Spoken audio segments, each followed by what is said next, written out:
all of a sudden it seemed like everyone I know was changing jobs or stepping off the career ladder. It's what's being called the Great Resignation. And for the first time in your work life, this is your market. So why? Why can't you find the job you really want? Why can't you get the money, the pay you really want? Well, the good thing is for job seekers is that they are not only successful in interviewing, but also getting job offers and multiple offers. So that means that companies are competing for top talent. So it's a good time to be looking for a job. So let's take a more realistic look at today's job market and figure out how you can get the job and the pay you really want. Hi, I'm James Callahan, and this is The Do-Over Show, and let's be honest, too many of us just don't know how to navigate today's job market. We stay with jobs, we under-earn those jobs, we may earn 2% if we're lucky, an increase year after year for excellent work, and with inflation at over 8%, we're actually losing money every year we stay with that good job. So let's get a grasp, let's get a handle on what's really going on.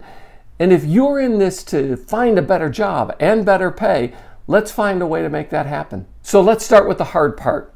Finding a job, finding a good new job is work. It's just as much work as your regular 9-to-5 job or your ordinary job today. And you're going to have to invest in it like a job in order to get the results that you want. It's hard work that demands effort and time and study, and it means, well, at least working part-time in addition to that job that you have today. Don't be a snob. This kind of work pays a lot of money. It's boring. And make it fun. Don't underestimate this. You are your own best advocate. Don't just listen to recruiters. Don't just listen to the pitch of companies who are trying to hire you with their Pizza Party Fridays. Things in the job market today that you know better than anyone else, but it takes work to figure out what those things are and how they're available, if they're available in your field. Yes, there are those unicorn stories of people who have the miracle perfect job fall into their lap. I didn't even apply. They just recruited me.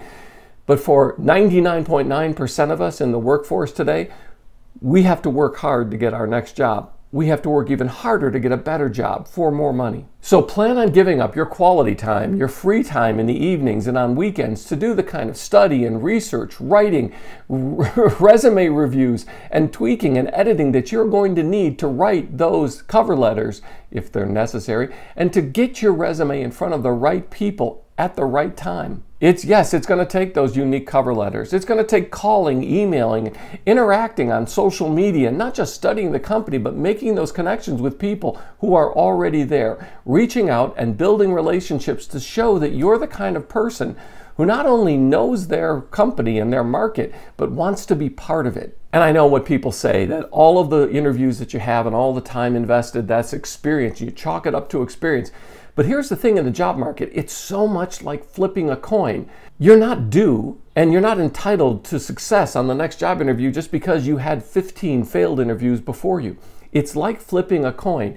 Every single time we flip the coin, we start again at 50-50.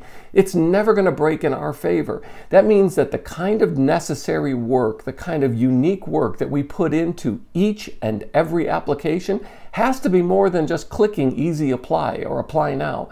It has to be an investment in the kind of job that you really want. And that means that even in today's job market, where there are more openings than there are job seekers, that we're not entitled to a better job, another job, a higher paying job. That not only does it take the work to do that, but it takes an investment by us to show that we add value, that we're the kind of person that if they hire, we're not going to be the problem, but the problem solver for them, that we can make their life easier, that we are the value add to their hire that's going to change the course of their business. And that means no one owes us.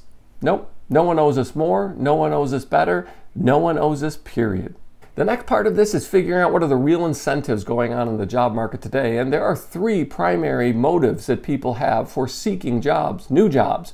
And the first one is obviously for more pay. And it's still by far the most popular reason, no matter what people say about the second one, and that is that people want to do meaningful work. They want mission-minded work.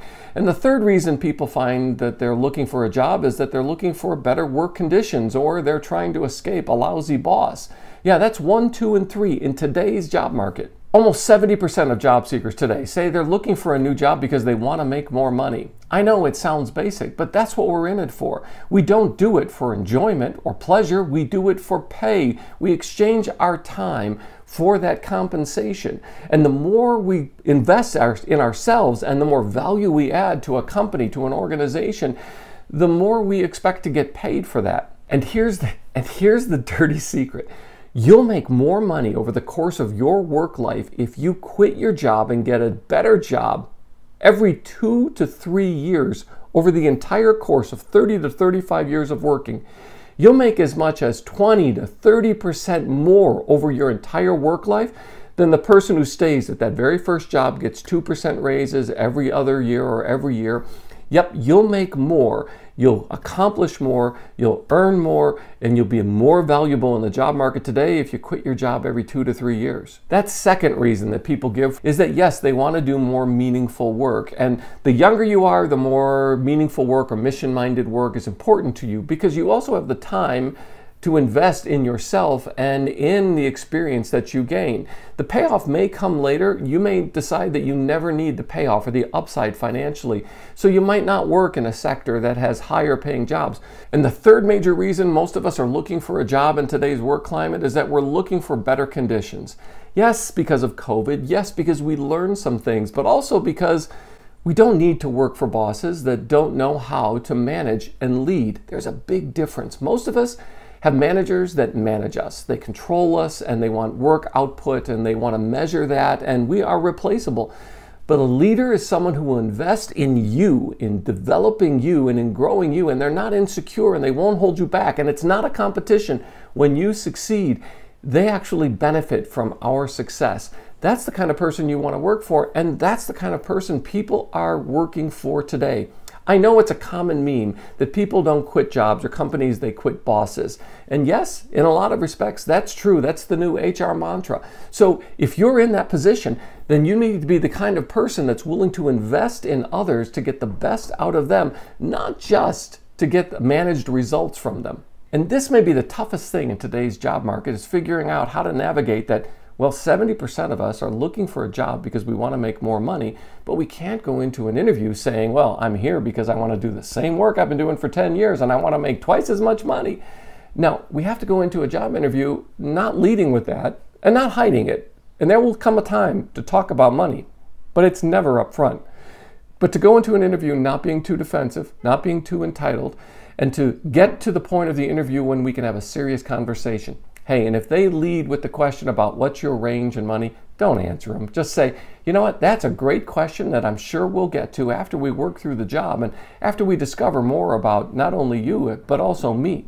If you have a job and you want to explore the job market, then go ahead and explore it. Do the interviews, take the time away, invest in that.